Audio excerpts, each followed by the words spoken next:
pembelajaran biologi sih, tapi lihat-lihat dulu kok nggak ada itu sumber referensinya. Wah, tugas sama Prof. Ya, sudah siap dah kan Prof bilang kita harus siap cepat. Iya, tapi nggak dapat sih, nggak tahu nih gambarannya kayak gimana. Aku punya referensi buat yang kita lihat. Ada di YouTube. Yaitu cara ngerjain tugas-tugas cepat tentang manajemen.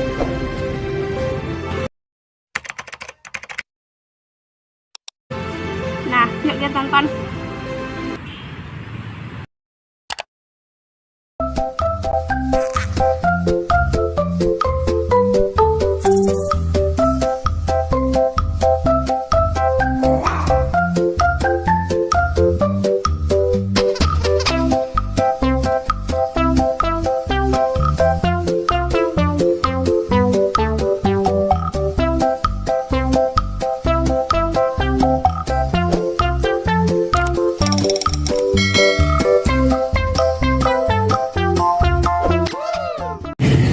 Pada hari ini kita akan belajar tentang manajemen dan manajemen pembelajaran biologi. Sebelum kita masuk ke manajemen pembelajaran biologi, kita akan membahas sedikit tentang manajemen. Nah, tentunya teman-teman di sini juga sering kan mendengar kata manajemen. Coba kemukakan menurut teman-teman apa itu manajemen? Ya, mulai dari Putri. Manajemen menurut pandangan saya yaitu seperti pengelolaan. Menurut saya manajemen itu adalah mengatur. Nah, dari pernyataan teman-teman dapat kita sempurnakan kembali bahwa manajemen itu adalah kegiatan dari merencanakan, mengorganisasikan, dan juga memanfaatkan sumber daya yang ada untuk mencapai tujuan. Nah, tentunya selain kata manajemen, kita juga sering dengar kata manajer. Nah, manajer tuh apa sih di pikiran teman-teman? Ya. Jadi seorang manajer itu merupakan seorang pengelola dalam suatu perusahaan atau organisasi. Jadi manajer itu adalah tepatnya adalah orang yang melaksanakan manajemen. Jadi dia pengelolanya. Jadi sebagai pelaku manajemen tersebut dinamakan manajer. Nah, kalau di sekolah ada yang tahu manajernya siapa? Contohnya guru. Kalau guru itu lebih tepatnya contoh manajer di dalam kelas. Kalau untuk di sekolah itu dimanajeri oleh seorang kepala sekolah. Nah, kita udah tahu nih beda manajemen dan manajer. Nah, kita lanjut ke manajemen pembelajaran. Manajemen pembelajaran itu adalah kegiatan merencanakan, mengorganisasikan, dan memanfaatkan sumber daya untuk mencapai tujuan yang mana tujuannya itu adalah terjadinya pembelajaran yang efektif. Nah, manajemen itu ada 6 aspeknya menurut George Terry. Itu ada man, money, material, machine, method, dan juga market. Nah, dari ke-6 aspek ini itu manusia yang paling utama karena hanya manusia yang makhluk hidup di sana yang bisa merencanakan sampai dengan mengelolanya. Nah, tapi jikalau salah satunya hilang selain manusia itu juga manajemennya tidak akan tercapai. Jadi ke-6-6-nya itu penting. Nah, selanjutnya fungsi manajemen itu ada 4. Yang pertama perencanaan, yang mana pada tahap perencanaan ini itu kita mulai merumuskan tujuan yang ingin kita capai itu apa. Terus bagaimana cara mencapai tujuan tersebut. Nah, kalau yang kedua itu ada mengorganisasi. Itu di pengorganisasian itu kita mengelompokkan sumber daya di tempatnya agar bisa berjalan proses manajemen itu. Nah, yang ketiga itu ada pengendalian. Nah, di pengendalian ini itu proses manajemen yang terjadi itu adalah gimana kita mengawasi proses manajemen untuk berjalan dengan semestinya agar sampai di tujuan tersebut. Nah, yang terakhir itu ada pengawasan. Nah, ini proses manajemennya udah terjadi nih. Nah, kita itu tinggal mengawasi agar tidak keluar jalur dan tujuan kita itu akan tercapai. Nah, materi selanjutnya yaitu tentang proses manajemen. Nah, sebelumnya pasti teman-teman sudah familiar kan dengan kata proses? Sudah. Bisa nggak sih teman-teman menjelaskan tentang makna proses dalam pemikiran teman-teman semua? Ya sih, silahkan. Proses itu tahapan. Nah, betul sekali Asih. Apakah teman-teman ingin menambahkan lagi? Silahkan Tika. Proses itu adalah hal-hal yang kita lakukan untuk mencapai tujuan. Nah, betul sekali Asih dan Tika. Nah, namun saya akan melengkapi lebih lagi tentang proses dalam proses manajemen ini. Kata proses ini yaitu adalah hal-hal yang kita lakukan secara sistematis atau secara hal yang selalu kita lakukan gitu, secara teratur untuk mencapai ketujuan yang ingin kita inginkan. Nah, dalam proses manajemen ini ada 4 tahapan yang harus kita perhatikan, yaitu yang pertama tentang planning atau perencanaan. Pada proses planning atau perencanaan ini, hal-hal yang kita lakukan yaitu adalah memikirkan apa saja sih tujuan yang ingin kita capai, langkah-langkah yang ingin kita capai gitu. Bagaimana cara kita mencapai tujuan tersebut. Nah, pada planning inilah yang harus kita pikirkan apapun yang ingin kita lakukan tadi. Nah, yang kedua ada pengorganisasian. Nah, pada tahap pengorganisasian ini yang kita lakukan adalah menempatkan hal-hal apa saja yang akan kita lakukan, yang kita perlukan untuk mencapai tujuan. Nah, yang ketiga ada tentang kepemimpinan kita dalam untuk melakukan suatu hal untuk mencapai tujuan kita. Kepemimpinan ini ada seperti kita ambil contoh dalam guru. Guru itu memiliki wewenang atau memiliki hak ya untuk mengkoordinasikan di dalam kelasnya itu bagaimana agar kondusif di dalam kelasnya itu. Nah, dalam proses pengarahan ini juga tadi ada bagaimana guru itu memberi motivasi kepada siswa agar siswa-siswa tersebut semangat untuk belajar. Yang keempat yaitu adalah yang disebut dengan pengendalian. Pengendalian ini adalah cara kita membandingkan suatu hal atau suatu tujuan sebelum kita melakukan hal nyatanya dengan hal setelah kita lakukan.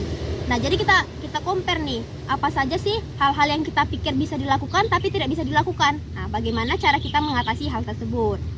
Materi selanjutnya yaitu tentang fungsi dari manajemen. Nah, fungsi manajemen itu ada 3. Yang pertama yaitu kesejahteraan orang-orang yang ada di dalam yang bersangkutan dengan kegiatan yang akan kita lakukan untuk mencapai tujuan kita. Nah, teman-teman tahu nggak sih apa dari makna dari kata kesejahteraan itu? Tahu. Ada yang ingin mengungkapkan idenya? Ya, Hazira. Kesejahteraan itu adalah kondisi di mana orang-orang merasa cukup dan makmur. Nah, betul sekali Hazira.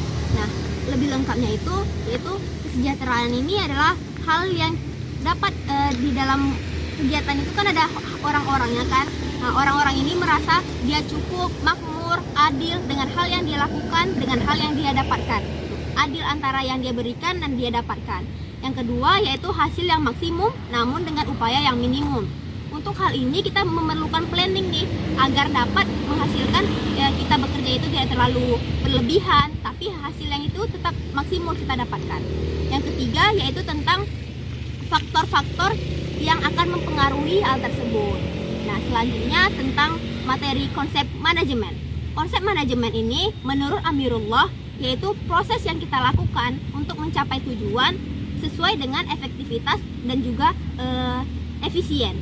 Nah, kunci dalam konsep manajemen ini ada 3, yaitu proses, efektivitas, dan juga efisien. Nah, selanjutnya kita itu akan membahas tentang bidang-bidang manajemen. Bidang-bidang manajemen itu ada 4. Yang pertama yaitu sumber daya manusia. Nah, bidang manajemen sumber daya manusia ini pastinya berhubungan dengan pengelolaan manusia ya. Nah, di sini teman-teman ada yang tahu nggak sih kalau misalnya di pembelajaran itu bidang manajemen yang termasuk sumber daya manusia itu apa? Ada yang tahu? Ya, Mela silahkan. Contohnya murid. Benar sekali ya Mela, contohnya itu adalah murid. Apakah teman-teman lain ada yang punya contoh juga? Ada guru juga untuk sumber daya manusia di sekolah. Benar sekali apa yang dikatakan teman-teman. Jadi guru yang berkualitas itu pasti akan menghasilkan murid yang berkualitas juga. Nah, yang kedua yaitu bidang keuangan. Bidang keuangan ini sangat diperlukan ya di manajemen karena keuangan ini harus dikelola dengan baik sehingga manajemen tersebut dapat berjalan dengan lancar. Nah, teman-teman semua ada yang tahu nggak sih bidang keuangan di pembelajaran kita di sekolah? Ada yang tahu? Ya, Indah silahkan. Contohnya itu seperti mengatur uang kas di kelas atau membayar SPP setiap bulannya. Betul sekali ya Indah, itu adalah contoh dari bidang keuangan. Selanjutnya yaitu adalah bidang pemasaran. Pemasaran ini semua pasti teman-teman udah tahu ya, kegiatan pertukaran barang dan jasa dari produsen ke konsumen. Nah, untuk kasus di sekolah atau di pembelajaran itu seperti misalnya sekolah itu setiap tahun ajaran baru pasti akan mempromosikan sekolahnya dengan baik kan, untuk menarik minat peserta didik agar masuk ke sekolah yang dia promosikan tersebut. Nah, yang paling terakhir yaitu adalah bidang operasional. Bidang operasional ini berkaitan dengan fasilitas, sarana dan prasarana yang mendukung. Karena dengan sarana dan prasarana yang mendukung, tentunya kita juga nyaman kan belajar di sekolah. Jadi ini sangat diperlukan juga di manajemen manapun itu.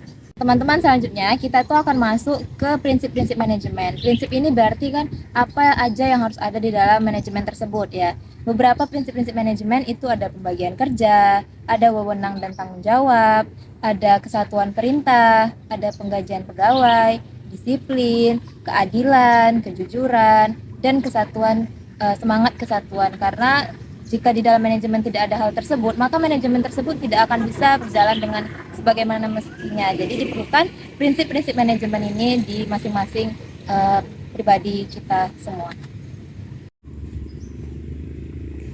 Baik, dengan saya akan dilanjutkan mengenai jenis-jenis manajemen sama tingkatannya.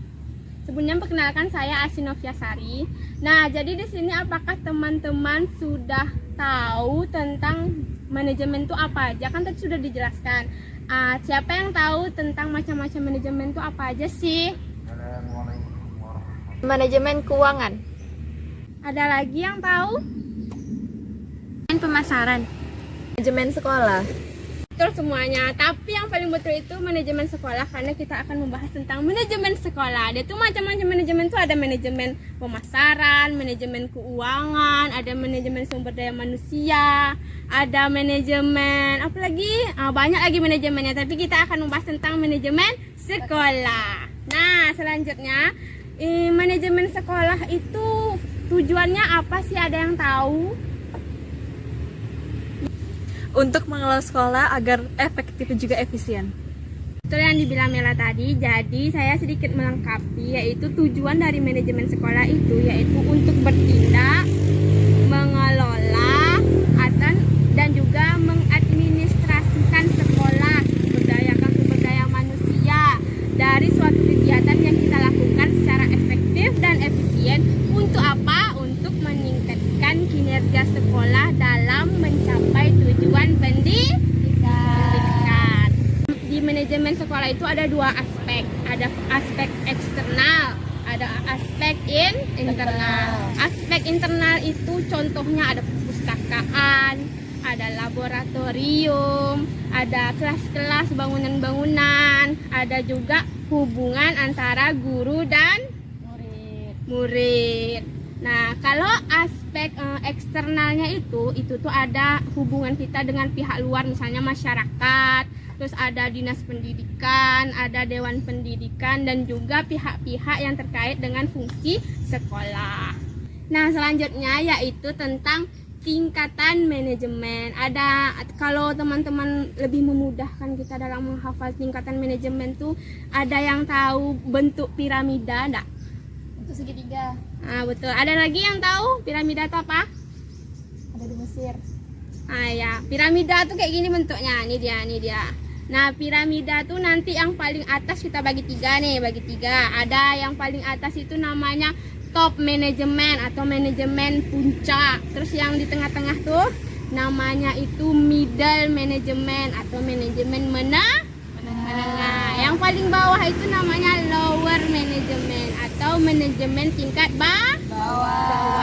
Nah, yang pertama itu adalah top manajemen paling puncak tadi. Nah, manajemen puncak ini dia tuh fungsinya secara penuh, bertanggung jawab secara penuh terhadap perusahaan yang dijalankannya.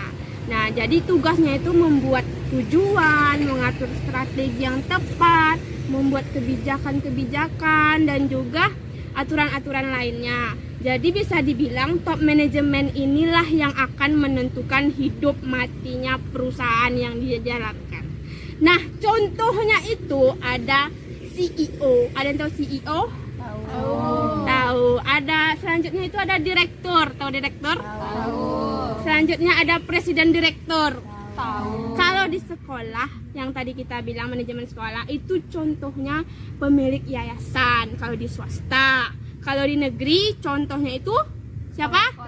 Pemerintah. Karena pemerintahlah yang nantinya akan berkontribusi dengan dinas pendidikan. Nah, selanjutnya itu salah kamu. Nah, selanjutnya itu middle management yang di tengah tadi, manajemen menengah. Nah, manajemen menengah ini dia itulah yang melaksanakan tujuan, strategi yang diatur tadi sama kebijakan-kebijakan dan aturan-aturan yang telah dibuat oleh top manajemen tadi. Nah, dia itulah yang mengkoordinasikan, mengawasi pegawai-pegawainya. Nah, contohnya itu adalah manajer umum, atau manajer pemasaran. Kalau di sekolah tuh contohnya apa? Kepala sekolah. Kepala sekolah contohnya dialah yang mengawasi staf-stafnya atau para pekerjanya gitu. Nah, yang terakhir yang paling bawah tuh yang ditimpa-timpa yang paling bawah tuh itu namanya lower management. Tahu lower? Yang paling bawah. Nah, lower management itu contohnya itu mandor. Kalau di sekolah contohnya guru, karena guru itulah yang nantinya akan mengaplikasikan semuanya kepada murid. Jadi murid itu dia tuh bertindak sebagai operasional. Ya, sekarang teman-teman semuanya yang saya sayangi sudah tahu tentang manajemen sekolah dan tingkatannya tadi. Nah, sekarang saya izin pamit. Terima kasih. Jadi, pembahasan materi berikutnya adalah alasan utama manajemen diperlukan. Jadi, teman-teman, menurut Hani Handoko ada 3 alasan utama manajemen diperlukan. Yang pertama, manajemen diperlukan agar suatu kepentingan dalam suatu sistem pembelajaran dapat tercapai. Ini dapat diraih dengan adanya kerjasama antara satu sama lain, sehingga dapat terciptanya suatu usaha yang lebih mudah, sehingga tujuan dari suatu sistem pembelajaran itu dapat tercapai. Yang kedua adalah alasan utama manajemen diperlukan adalah untuk menjaga keseimbangan antara tujuan, sasaran, kegiatan yang bertentangan dalam suatu sistem pembelajaran. Yang ketiga, alasan yang diperlukan adalah untuk mencapai efisiensi dan efektivitas dalam suatu sistem pembelajaran. Materi berikutnya adalah tantangan bagi seorang manajer atau seorang pengelola dalam suatu sistem pembelajaran. Jadi tantangan yang pertama adalah pendidikan dan pengalaman. Jadi seorang manajer itu harus memiliki pendidikan dan pengalaman karena ini dapat meningkatkan keterampilan dalam suatu sistem pembelajaran yang lebih baik ke depannya. Yang kedua, seorang manajer harus memiliki visi yang baik. Sebelumnya saya ingin bertanya kepada teman-teman, apakah ada yang mengetahui apa itu visi? Tahu. Kepada Asih, silakan. Visi itu adalah tujuan yang ingin kita capai. Benar yang dibilang Asih, jadi visi itu adalah kemampuan melihat masa mendatang dalam jangka waktu yang panjang dalam hal melihat tujuan dalam suatu sistem pembelajaran dan bagaimana mencapai suatu sistem pembelajaran tersebut. Jadi seorang manajer itu harus memiliki visi yang jelas karena ini dapat membangun semangat bekerja dan membangun suatu sistem pembelajaran yang baik pula. Jadi tantangan yang ketiga adalah etika dan tanggung jawab. Jadi seorang manajer itu harus memiliki etika dan tanggung jawab karena setiap tindakan yang dilakukan oleh manajer itu akan memberi efek terhadap banyak pihak. Jadi seorang manajer itu harus lebih sensitif terhadap keputusan-keputusan yang dibuat olehnya. Dan yang keempat adalah kompetensi yang dimiliki oleh seorang manajer. Jadi seorang manajer itu memiliki kompetensi yang tidak hanya berupa tanggung jawab, tapi dia juga harus mampu menyusun segala strategi-strategi dalam suatu sistem pembelajaran yang lebih baik ke depannya. Selanjutnya yang kelima adalah tantangan dalam hal seorang manajer harus mampu memperluas jaringan di luar manajemen, di mana seorang manajer ini dapat melihat atau mengadopsi hal-hal yang baik yang berada di luar manajemen sehingga terciptanya perubahan ke arah yang lebih baik ke depannya. Ini dapat berupa seperti pertukaran ide atau informasi sehingga dapat terciptanya kolaborasi atau kerjasama dan tercipta terciptanyalah transformasi pendidikan yang lebih baik ke depannya dalam suatu sistem pembelajaran. Nah, selanjutnya kita akan membahas tentang hambatan-hambatan apa saja yang dapat menghambat dalam penerapan sistem manajemen pembelajaran. Nah, hambatan itu terbagi menjadi dua, yaitu hambatan eksternal dan hambatan internal. Apakah teman-teman tahu apa itu hambatan internal? Tahu. Ya, Hazira silahkan. Hambatan internal adalah hambatan yang datang dari dalam, baik dari diri sendiri ataupun organisasi. Benar sekali apa yang dikatakan Hazira. Hambatan internal itu hambatan yang berasal dari dalam diri kita maupun dalam suatu organisasi. Nah, apa aja sih contohnya? Yang pertama, kurangnya sarana dan prasarana yang mendukung dalam penerapan sistem manajemen pembelajaran. Yang kedua, dari dalam diri kita, kurangnya kesadaran kita dalam menerapkan prinsip-prinsip manajemen pembelajaran. Bahkan guru sebagai manajer dalam suatu kelas itu kurang juga memahami fungsi-fungsi manajemen sehingga tidak dapat menjabarkan apa saja sih manajemen pembelajaran itu. Nah, kemudian ada hambatan dari luar atau hambatan eksternal, yaitu biasanya kita dapati secara nyata adalah dari lingkungan masyarakat, di mana masyarakat yang sekarang kadang suka berpikir secara awam di mana pendidikan itu masih tidak terlalu penting bagi mereka. Disitulah hambatan eksternal yang dapat mengganggu penerapan fungsi manajemen pembelajaran kita.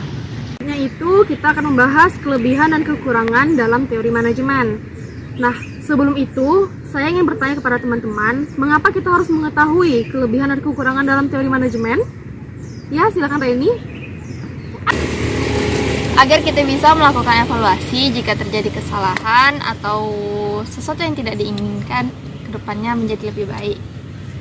Kali apa yang dikatakan Reni, kita harus mengetahui kelebihan dan kekurangan agar kita dapat mengevaluasi jika terjadi kesalahan-kesalahan di kemudian hari. Nah, kelebihan apa aja sih yang ada dalam teori manajemen pembelajaran? Yang pertama, dengan adanya manajemen pembelajaran, kita dapat dengan mudah mengelola dan mengatur segala sesuatu sehingga lebih terstruktur dan lebih fleksibel dalam menjalankannya. Yang kedua itu, dengan adanya manajemen pembelajaran, kita juga dapat menciptakan cara berpikir yang kritis sehingga menciptakan pembelajaran yang efektif dan efisien. Sedangkan yang ketiga itu, dengan adanya manajemen pembelajaran, kita dapat meningkatkan mutu pendidikan sehingga dapat menciptakan siswa-siswa yang lebih baik untuk masa depan yang cemerlang. Di samping kelebihan yang kita ketahui tentang teori manajemen, tentu saja akan ada kekurangan dari teori tersebut.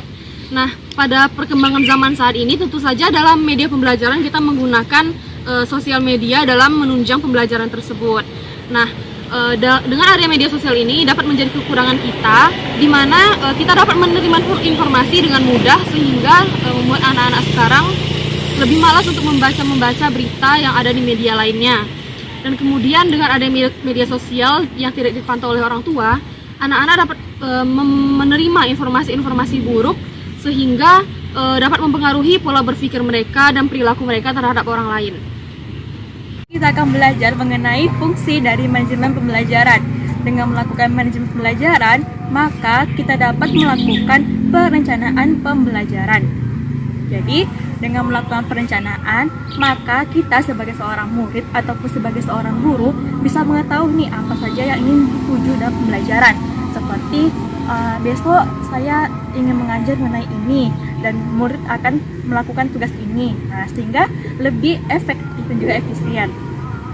Yang kedua, dengan melakukan manajemen pembelajaran, maka kita bisa melakukan evaluasi pembelajaran. Jadi setiap guru bisa mengamati apa aja yang kurang dari pembelajaran sebelumnya dan menjadi patokan untuk pembelajaran di kemudian hari. Di sini mungkin teman-teman bisa mengatakan satu kata nih mengenai guru. Cuci tangan. Oke, Selfie. Kata untuk guru pendidik. Betul kata Selfie, guru itu pendidik. Ada lagi bisa menambahkan? Oke, Reni. Adalah seorang pengajar.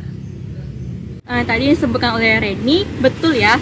Jadi guru itu sebagai seorang pendidik yang akan menjadi pusat perhatian oleh siswanya, sehingga harus memiliki sifat-sifat yang akan memotivasi siswanya untuk belajar, seperti tanggung jawab, mandiri, disiplin, berwibawa, dan lain sebagainya. Dan juga sebagai seorang pengajar kan. Nah, oleh karena itu guru di sini akan memberikan motivasi kepada siswanya ataupun memberikan pembelajaran yang efektif dan juga efisien. Nah, sekarang kita tahu kan guru itu hanya sebagai melihat siswa itu berkembang atau sebagai student learning center, yang artinya yang lebih pusat itu siswa, namun tetap guru itu sebagai seorang pengajar, yang artinya akan memantau aktivitas belajar tanpa keluar dari tanggung jawabnya kepada siswa. Oke, sekarang kita bahas mengenai apa langkah yang harus dipersiapkan guru sebelum melakukan manajemen pembelajaran. Yang pertama, persiapan akan situasi dan juga kondisi. Jadi kita sebagai seorang guru nih ataupun calon guru, kita harus mengetahui nih bagaimana kondisi kelas kita, apakah sudah rapi, sudah ada bahan ajarnya, atau papan tulis sudah ada, penghapus, meja, kursi, dan lain sebagainya. Oleh karena itu, kita harus mempersiapkannya secara matang sehingga didapatkan pembelajaran yang efisien. Yang kedua, kita juga harus memahami bagaimana sifat dari siswa yang akan kita ajar, seperti bagaimana sih sifat pelajarnya, bagaimana sih tingkah lakunya, sehingga kita bisa membimbingnya dalam proses pembelajaran. Seperti ada murid yang suka belajar tuh secara menggunakan PPT, ada yang menggunakan papan tulis, ada yang ingin menggunakan video, sehingga kita sebagai guru harus bisa melakukan manajemen sebelum melakukan pembelajaran, sehingga kita bisa membagikan secara rata kepada siswa materi yang akan diajar. Oleh karena itu, kita harus mengetahui sifat belajar siswa kita. Selanjutnya, kita harus mempersiapkan bahan ajar. Oke, jadi bahan ajar itu merupakan salah satu unsur penting dalam proses pembelajaran. Di sini ada yang tahu apa itu bahan ajar? Apa saja? Oke, Tika, silakan. Contoh bahan ajarnya adalah modul. Oke, tadi disebut oleh Tika, betul ya, modul. Nah, jadi kita bisa membagi nih bahan ajar menjadi dua jenis, yaitu cetak dan non cetak. Contoh cetak itu pertama tadi itu ada buku, modul, ataupun LKS atau enggak LKM. Nah, jadi yang dapat kita lihat secara langsung. Sedangkan yang bahan ajar non cetak seperti PowerPoint, YouTube, website seperti ada di sekarang kan Ruang Guru, Kuiper, dan lain sebagainya. Oleh karena itu, kita sebagai seorang guru harus mempersiapkan bahan ajar nih yang akan diajarkan kepada siswa kita, yang sangat memudahkan mereka memahami bagaimana pembelajaran yang akan kita ajarkan. Nah, kita telah tahu kan apa aja yang harus dipersiapkan. Yang selanjutnya, sebagai seorang guru, kita harus mempersiapkan rancangan persiapan pembelajaran atau disebut dengan RPP. Jadi guru yang baik adalah guru yang mempersiapkan rancangan pelaksanaan pembelajaran dengan baik dan juga dengan juga efisien. Jadi dengan ada RPP, kita bisa mengetahui bagaimana kompetensi dasar yang ingin dicapai oleh murid dan siswa, seperti silabus, KD, tujuan pembelajaran. Maka kita harus menjelaskannya secara detail dalam proses pembelajaran sehingga efektif dan juga efisien. Dan juga kita sebagai seorang guru harus menggunakan kurikulum yang juga ideal sehingga kita dapat memberikan kepada siswa tersebut kurikulum yang bisa mewadahi siswa dalam belajar. Seperti sekarang nih ada kurikulum Merdeka yang telah dibuat oleh kementerian yang akan membuat siswa tersebut merdeka dalam belajar dan juga senang dalam belajar. Oleh karena itu diharapkan dengan kurikulum kita bisa menganalisis dampaknya terhadap siswa dan juga bagaimana kebijakannya oleh pemerintah. Lah di sini saya akan menjelaskan guru sebagai manajer dalam perencanaan pembelajaran. Nah, dalam proses ini guru itu bertanggung jawab untuk mengarahkan siswanya dalam melakukan kegiatan proses belajar mengajar yang efektif dan efisien. Di mana dalam manajemen pembelajaran itu sangat dituntut kreativitas seorang guru dalam memotivasi dirinya dan meningkatkan rasa ingin tahu siswanya. Ada beberapa peran guru dalam menjadi manajer perencanaan pembelajaran. Yang pertama yaitu analisis tujuan pembelajaran. Nah, di sini teman-teman tahu tidak apa sih tujuan dari menganalisis tujuan pembelajaran tersebut? Tahu. Agar guru tersebut tahu apa saja gambaran yang akan diajarkannya kepada murid-muridnya. Betul sekali Indah. Analisis tujuan pembelajaran ini adalah bagaimana cara seorang guru memahami seperangkat pengetahuan mengenai rencana pembelajaran, yang mana tujuannya agar guru tersebut mendapatkan informasi serta gambaran kondisi sebelum ia memulai pembelajaran esok hari. Nah, serta dia juga bisa mengetahui perangkat pembelajaran apa saja sih yang dibutuhkan dalam proses pembelajaran tersebut. Nah, yang kedua kita masuk analisis sumber belajar. Yang mana dalam menganalisis sumber belajar ini, guru harus mengetahui apa saja sih hal-hal yang berkaitan dengan sumber belajar, seperti dia harus mengetahui arti dari media pembelajaran. Dia juga harus tahu bagaimana cara memilih media pembelajaran yang baik dan benar. Teman-teman tahu kan, seperti yang dijelaskan Melanie tadi, media pembelajaran itu seperti majalah, PPT, adapun sumber dari internet dan lain-lainnya. Yang ketiga yaitu menganalisis karakteristik siswa. Yang mana dalam menganalisis karakter siswa ini, guru dituntut untuk mengetahui apa saja sih bakat dari siswa tersebut, apa saja sih sifat-sifat dari siswa tersebut. Yang mana kita ketahui karakter siswa ini berbeda-beda ya kan teman-teman. Ada yang ekstrovert, ada yang introvert. Guru pun juga harus mengetahui hal-hal tersebut. Dan yang keempat yaitu menetapkan tujuan dan isi pembelajaran.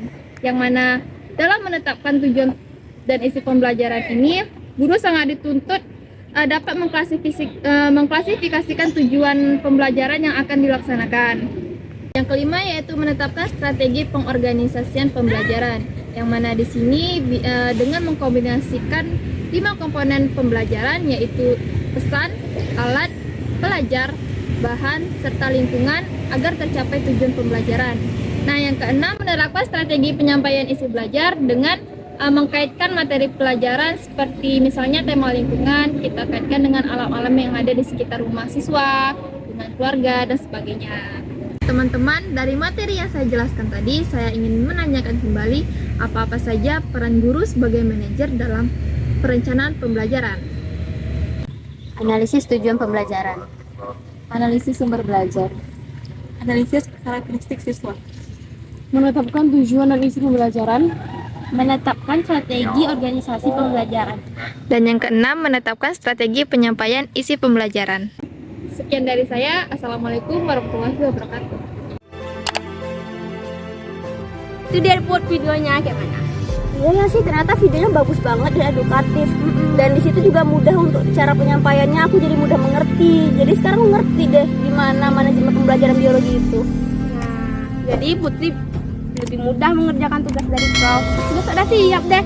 Oke deh, makasih ya sih. Sama. Terima kasih ya Wes sudah menonton video kami. Jangan lupa like and subscribe. Di komen ya Wes. Thank you.